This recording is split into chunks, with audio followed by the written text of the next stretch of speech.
तो कोलराश लॉ में बच्चों आगे बढ़ेंगे और दूसरा एप्लीकेशन लिखेंगे। कोलराश लॉ का पहला एप्लीकेशन तो ये था कि किसी भी इलेक्ट्रोलाइट की, वो स्ट्रांग हो या वीक हो, लिमिटिंग मोलर कंडक्टिविटी निकाली जा सकती है। कैसे? उसके इंडिविजुअल आयंस की लिमिटिंग मोलर कंडक्टिविटी को ऐड करके। इससे फ़ायदा ये हुआ कि स्ट्रॉन्ग इलेक्ट्रोलाइट की तो हम एक्सपेरिमेंटली निकाल सकते थे, पर वीक इलेक्ट्रोलाइट की एक्सपेरिमेंटली निकाली नहीं जा सकती। क्यों? क्योंकि वो एक रेक्टेंगुलर हाइपरबोला होता है।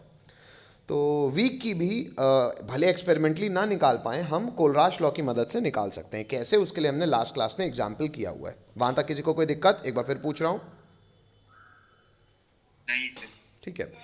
तो दूसरा एप्लीकेशन एक्चुअली इसी का कंटिन्यूएशन है। तो दूसरा एप्लीकेशन लिखेंगे टू कैलकुलेट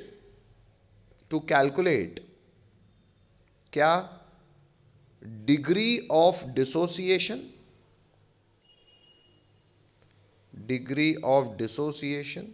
एंड, अच्छा, डिग्री ऑफ डिसोसिएशन का सिंबल भी लिख लो। जो आयनिक पढ़े उन्हें पता होगा, 11th में पढ़ी होगी बेटा। डिग्री ऑफ डिसोसिएशन को हम रिप्रेजेंट करते हैं अल्फा से, है ना। तो application to calculate degree of dissociation and dissociation constant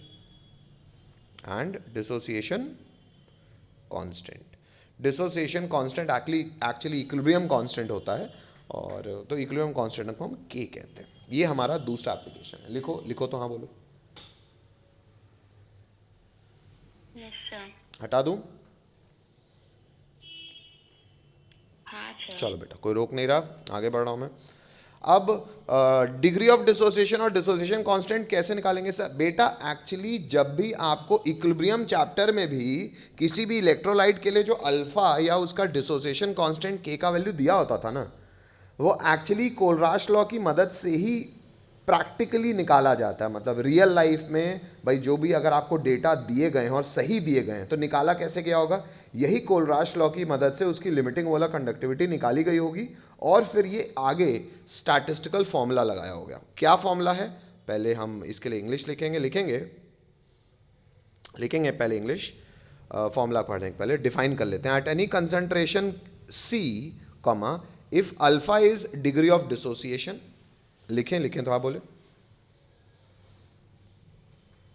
किसी भी कंसंट्रेशन C पे, C को कैपिटल C कर देना बच्चों, है ना, इस C को कैपिटल C कर देना। तो at any concentration capital C, if alpha is the degree of dissociation, आगे बढ़ जाऊं,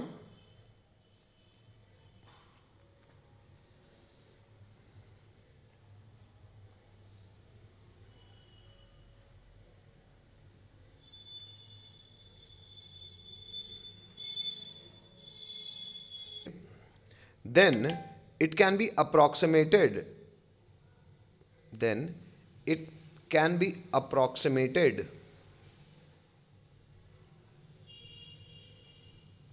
to the ratio of molar conductivity lambda m at the concentration C to limiting molar conductivity lambda m naught. Thus we have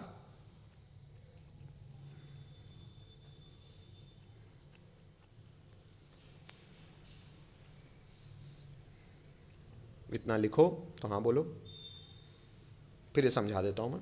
अब बेटा थोड़ा सा मेरी बात सुन लो, फिर आगे की इंग्लिश लिखेंगे। देखो क्या है, कभी भी कोई इतनी बात तो हमको पता ही है। क्या पता है कि सर कभी भी कोई इलेक्ट्रोलाइट मान लीजिए अगर स्ट्रांग है, तो अगर हम उसका मोलर कंडक्टिविटी देखेंगे अंडर रूट ऑफ कंसंट्रेशन के साथ, तो हमको ये पता है सर कंसंट्रेशन बढ़ाने से किसी भी प्रकार की कंडक्टिविटी घटती है। तो स्ट्रॉन्ग इलेक्ट्रोलाइट के लिए सर ये एक स्ट्रेट लाइन भी है। अच्छा, तो स्ट्रॉन्ग इलेक्ट्रोलाइट के लिए अगर मुझे जीरो कंसंट्रेशन पे लिमिटिंग वाला कंडक्टिविटी निकालनी हो, तो मेरे को बहुत टेंशन नहीं है। मैं एक इसको एक्स्ट्रापोलेट कर दूंगा, जिस पॉइंट पे इसको कट करेगा वो मेरा लैम्डा एम नॉट हो जाएगा।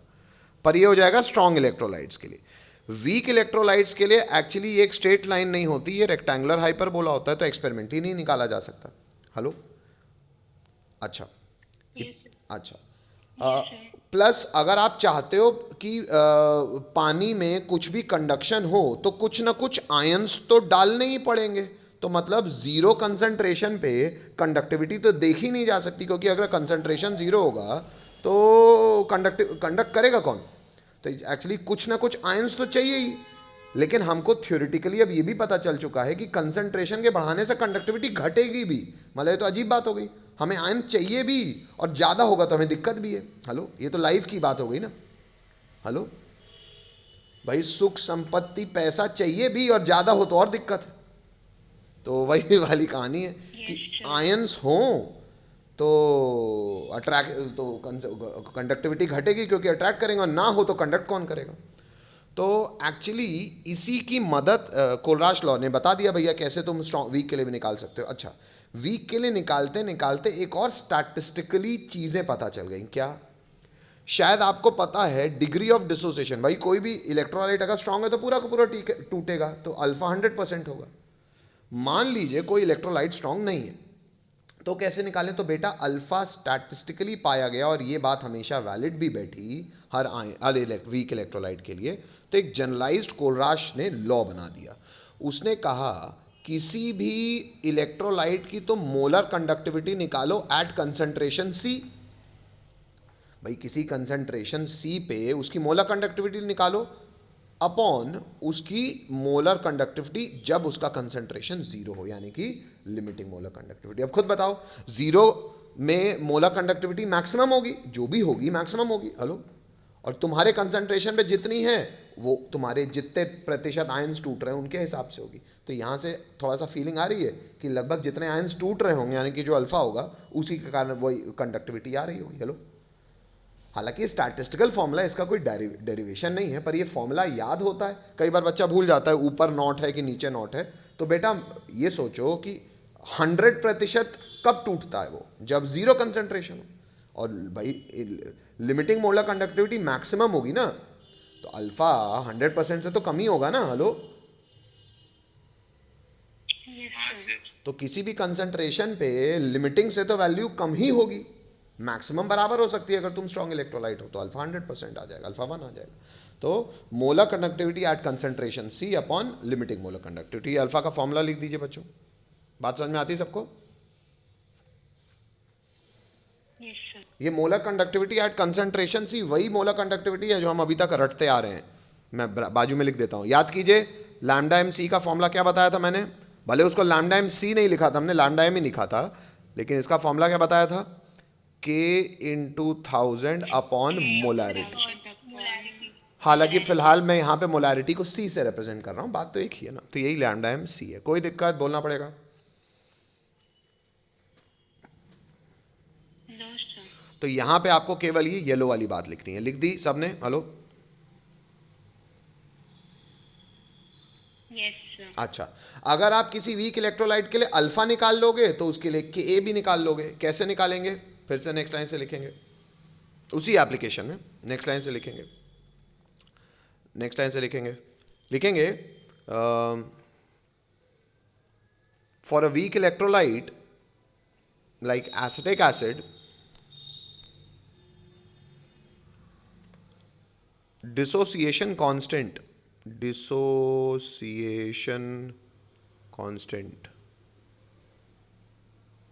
can be calculated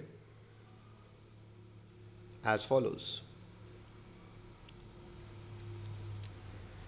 अब बच्चों कोई भी वीक एसिड है, जैसे कि CH3COOH, कैसे टूटता है? CH3COO माइनस और HA plus, sorry CH3COO minus और H प्लस। उसके लिए के कैसे लिखते थे बच्चों? 11th में आपने सुना होगा C alpha square upon 1 minus alpha. ये याद है कि ये भी बताऊं बाकी लोगों? Yes sir. कोई बच्चा बताऊं कि इतना याद है सबको? चलो कोई नहीं बोल रहा, ठीक है, मतलब याद है। तो डिसोसिएशन कांस्टेंट अगर के है तो वो जाता है C alpha square upon 1 minus alpha. Alpha का एक ताज़ा वैल्यू हमने अभी एक्सपेरिमेंटली जाना कि इट इज़ लैम्डा एम का square upon lambda M not का स्क्वायर। एनसीईआरटी ने लैम्डा एम सी नहीं लिखा, लैम्डा एम ही लिखा है। आपको शायद समझ में आ रहा होगा। आप भी भले सी मत लिखो, क्या पंचायत करनी है ना, ऊपर लिख दिया, ठीक है, समझ में आ गया है। तो ज़रा ये अल्फ़ा का वैल्यू यहाँ पुट कर दो, तो ऊपर पुट करेंगे तो लैम्डा एम का square upon lambda M not का स्क्वायर, और यहाँ अल्फ़ा फिर पुट करेंगे तो lambda M upon lambda M not. इसको सॉल्व करोगे तो ये एक फॉर्म होता है, ये भी कभी कभी ABCD के रूप में आता है। तो एक बार कॉपी में लिख लो ये पूरी बात। हेलो, लिखो तो हाँ बोलो। चलो, कंसंट्रेशन सेल क्या होता है? अब मास्टर इतनी अंग्रेजी तो गाए ही हो कि कभी भी किसी भी इलेक्ट्रोड को उसी के सॉल्यूशन में डालोगे तो with respect to the solution इस इलेक्ट्रोड में कुछ पोटेंशियल क्रिएट होगा। हेलो, और उसी को कहते हैं इलेक्ट्रोड पोटेंशियल। याद करो। हेलो, हाँ सर। अच्छा, Yes, sir. ये जो इलेक्ट्रोड का औकात है इलेक्ट्रॉन फ्लो कराने की, चार्ज स्टोर करने की, क्योंकि कैपेसिटर जैसी चीज़ बन भी गई है, ये हमें पता है नर्स्ट इक्वेशन से। ये डिपेंड करता है इस कंसंट्रेशन पे, इसके कंसंट्रेशन पे, टेम्परेचर पे। Hello, Yes, sir. अच्छा, तो बेटा अगर मैं दो इलेक्ट्रोड्स को जोड़ दूं, मैं अब फोटो नहीं बनाता क्योंकि अब आपको इतना पता है, मैं सीधा एग्जांपल समझा रहा हूं। मैं अगर बेटा एक इलेक्ट्रोड रखूं एम सॉलिड, वो बदल रहा है किसी भी एम एन प्लस एक्वस में, ऐसी तैसी कराए, इसका कंसंट्रेशन जो है वो मैंने रखा C1। क्या रखा? मतलब कुछ कंसंट्रेशन है, C1. Salt bridge. अब बेटा मैं रिडक्शन भी ना, जो इलेक्ट्रोड है यही यूज कर रहा हूं, मतलब किसी वही मेटल एम का, वो मेटल एम दोबारा प्लस एन से। आप कहोगे सर पोटेंशियल डिफरेंस है ही नहीं, करंट बहेगा क्यों? हेलो, अरे पोटेंशियल डिफरेंस कंसंट्रेशन चेंज करके किया जा सकता है कि नहीं किया जा सकता?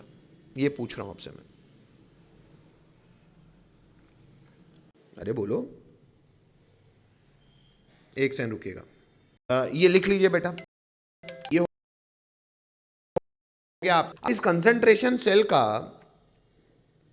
पहले इतनी बात लिख लो,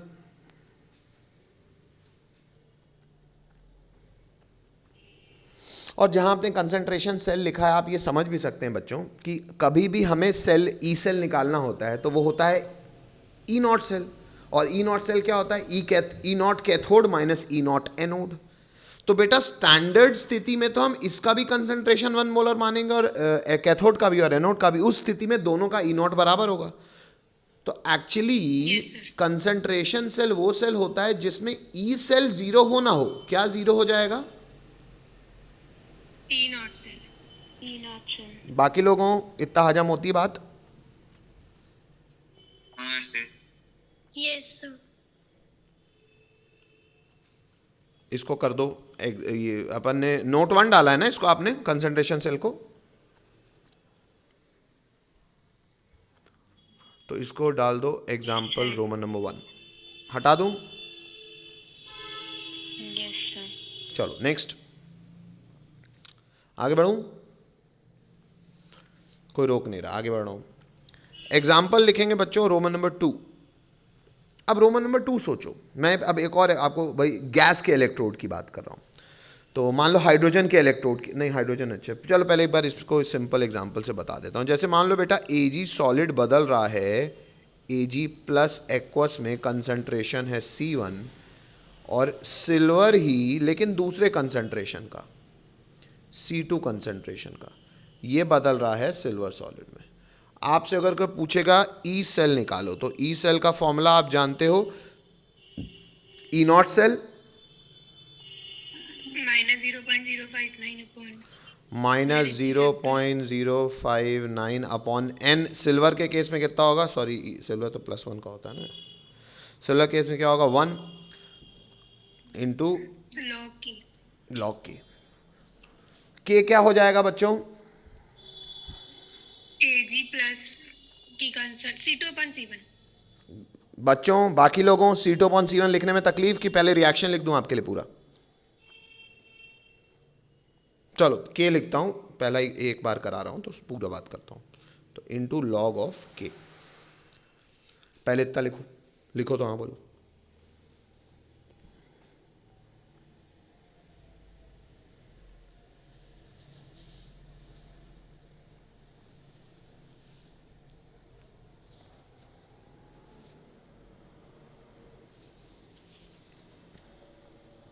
Yes, sir.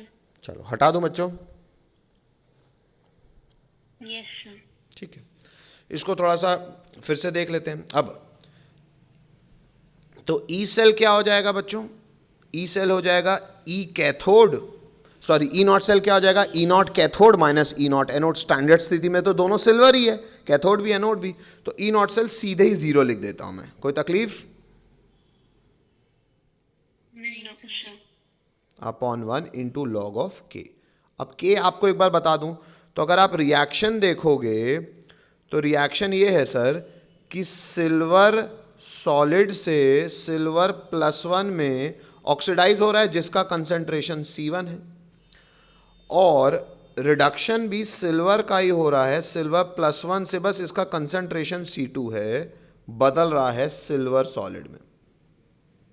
हेलो? हाँ सर। और C1/C2। के हमको लिखते आता है concentration of product upon reactant. तो प्रोडक्ट में बेटा केवल आयन का आएगा concentration, raise to the power stoichiometric coefficient है, तो 1 बैलेंस्ड ही है, 1 ही है, तो C1 की पावर 1 अपॉन C2 की पावर 1। बात समझ में आ रही है बच्चों? हाँ सर। Yes sir. लिखें।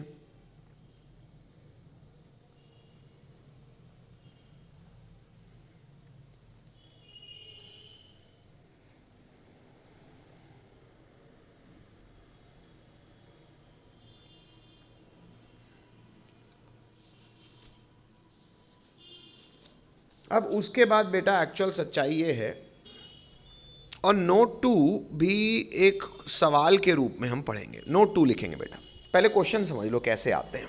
देखो, मान लो गिवन है हमारे लिए, आप भी ऐसे ही लिख सकते हैं कि लेट से ई नॉट लोहा, मतलब ये वेरिएबल ऑक्सीडेशन स्टेट के लिए बातें होती हैं।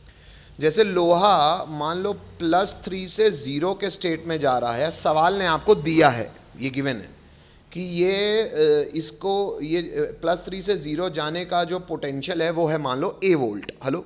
ये वैल्यू दी हुई है, कुछ भी हो। हेलो? हेलो?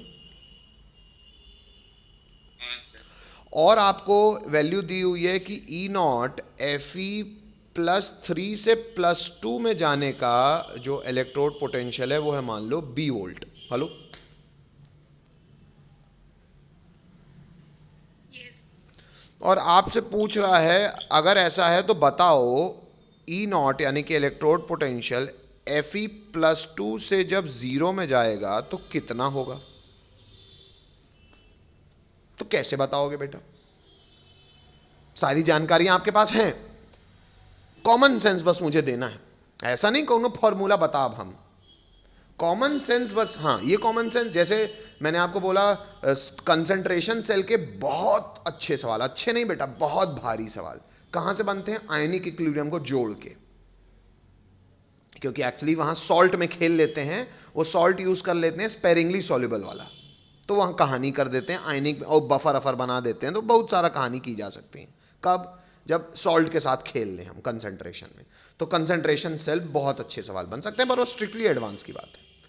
ये जो है, ये आप थर्मोडायनेमिक्स के कॉमन सेंस का इस्तेमाल बस करना है आपको, और ये सवाल करने की कोई नया फॉर्मूला नहीं है बेटा। कौन बता सकता है? Sir AB minus BB। क्या बेटा?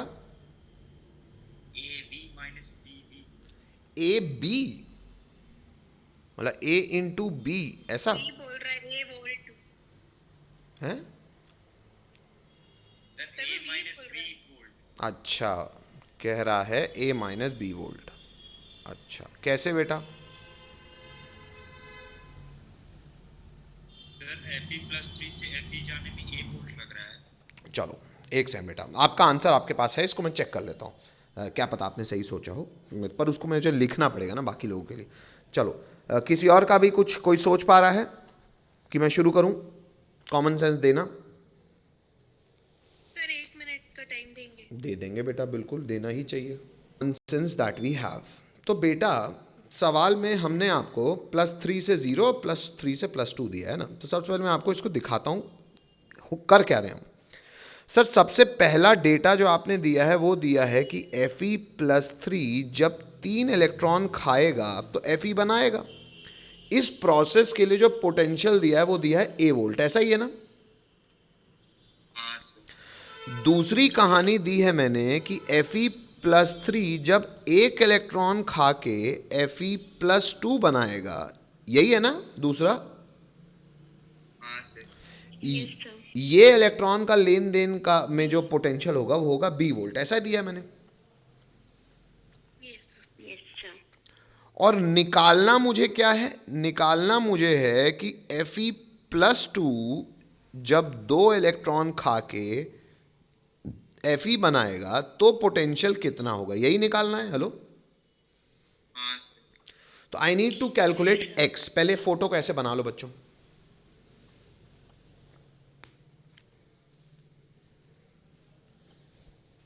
पहले। नहीं सर, 3 माइनस ए आएगा।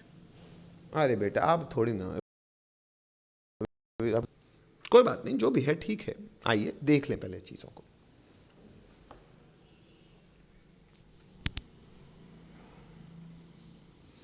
चलो शुरू करूं। हाँ सर। अब बच्चों थोड़ा सा समझने की ज़रूरत है आपको। सर जो दो इक्वेशन आपने दी हैं, उन दो इक्वेशन की मदद से क्या तीसरी इक्वेशन बन सकती है? तो अगर इसको मैं कह रहा हूं इक्वेशन 1 और इसको मैं कह रहा हूं इक्वेशन 2, तो सबसे पहले आप सिर्फ एलएचएस की सोचना बेटा, आरएचएस ऐसी तैसी कराए। क्या आप एलएचएस मतलब ये है कि मैं वैल्यू की बात कर रहा हूँ, मतलब सॉरी रिएक्शन की बात कर रहा हूँ, मैं रिएक्शन को एलएचएस कह रहा हूँ, मतलब फिर रिएक्शन बोलना, सिर्फ रिएक्शन को सोचना बेटा, ये वैल्यू को मत सोचना भी।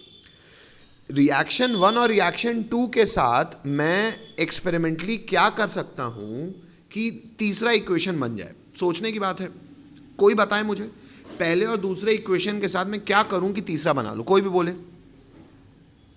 सर सेकंड वाले रिएक्शन को रिवर्स करके, और हाँ सर सेकंड वाले रिएक्शन को रिवर्स कर, सेकेंड वाले रिएक्शन को रिवर्स कर दूं और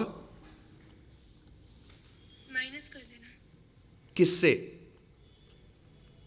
फर्स्ट वाले से। ठीक है, सब लोग इस बात से सहमत हो? रिवर्स तो मैथमेटिकली मैं क्या करूं कि ये काम हो जाए? सर 2 माइनस 1, ना, 2 माइनस, नहीं सर 1 माइनस 3 में से एक जाएगा तो 2, हाँ 1 माइनस 2। बाकी लोगों ये बात समझ में आ रही है? जी सर। आओ मैं कर दूं। इक्वेशन 1 क्या है बेटा? Fe+3 3 इलेक्ट्रॉन खा के Fe बना रहे, यही है ना 1। दूसरा क्या है? Fe+3 एक इलेक्ट्रॉन खा के बना रहा है Fe+2। अब अगर आप इक्वेशन 1 और 2 में मैथमेटिकल काम ये करो कि 1 में आप 2 को माइनस कर दो, करके देखो, इतना शायद सबको दिख रहा होगा कि ये आ जाएगा आपके पास 1 तो ऐड ही कर रहे हो तो Fe+3 प्लस 3 इलेक्ट्रॉन, और फिर LHS इसका भी कर दो माइनस, तो minus Fe+3 minus 1 electron gives Fe और माइनस Fe+2, ऐसा ही होगा। ये Fe+3 कट जाएगा, क्योंकि ये जो है ये माइनस में है तो ये RHS में आएगा तो पॉजिटिव हो जाएगा। हेलो, तो ये बन जाएगा Fe+2 और 3 इलेक्ट्रॉन में से एक गया तो +2 इलेक्ट्रॉन गिव्स Fe। इतनी बात समझ में आ रही है? हाँ सर। सब लोगों को हाँ बोलना पड़ेगा। 1 - 2 करने से रिएक्शन पूरा कंप्लीट हो जाएगा। यहां तक आप संतुष्ट हो? हाँ सर। ठीक है, अब वापस मैं वहां पे आता हूँ। ये भले आपको लिखने की जरूरत नहीं है, सिर्फ आपकी संतुष्टि के लिए मैं करा रहा था। अब वापस मुझे यही इंटरेस्ट है। अब ये दो रिएक्शन से तीसरा रिएक्शन कैसे बनेगा? जब आप फर्स्ट इक्वेशन को माइनस कर दोगे सेकेंड से। अब बात आती है कि क्या पोटेंशियल भी दो इक्वेशन को ऐड करने से, मतलब दो रिएक्शंस को ऐड करने से क्या पोटेंशियल भी जुड़ पाएगा? ये तब पोटेंशियल के साथ संभव होता बेटा जब पोटेंशियल को अमाउंट से फर्क पड़ता। कभी भी कोई चीज जिसे अमाउंट से फर्क पड़ता है बच्चों, वो जोड़ने से जुड़ती है और घटने से घटती है।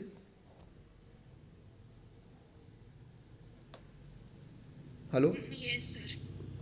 Hello, yes sir. कभी भी कोई भी इक्वेशन को जोड़ो या घटाओ, वो चीज आप उसके अकॉर्डिंग जोड़ो घटा सकते हो जिसको अमाउंट से फर्क पड़े। जिसको अमाउंट से फर्क ना पड़े उसको आप जोड़ घटा नहीं सकते, मानते हो?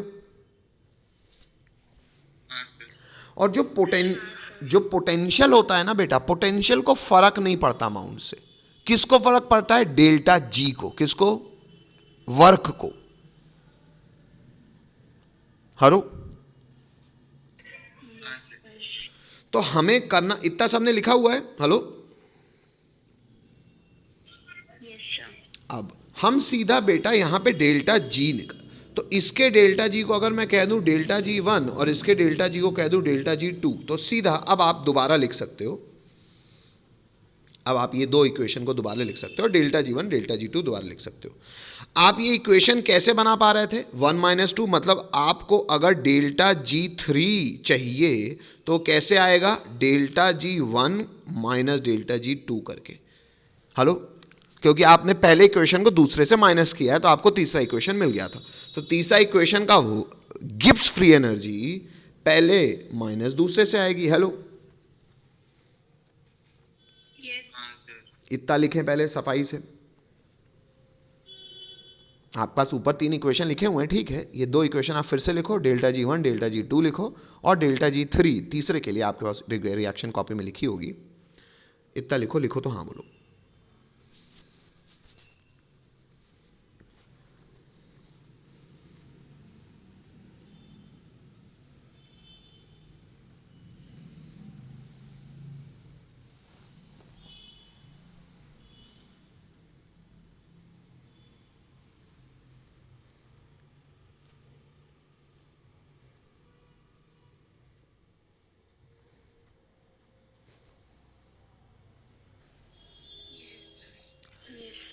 तो delta G 3 will be equal to delta G 1 minus delta G 2। Delta G तीसरे वाले के लिए होगा माइनस, उसमें इलेक्ट्रॉन इन्वॉल्व है 2, तो माइनस 2f, उसका पोटेंशियल x माना, बराबर माइनस 3fa। पहले वाले में 3 इलेक्ट्रॉन इन्वॉल्व है माइनस, और फॉर्मूले में माइनस होता है तो माइनस f इंटू बी, क्योंकि दूसरे वाले में 1 इलेक्ट्रॉन इन्वॉल्व है। इसको सॉल्व किया, यहाँ से x आ गया। कोई दिक्कत?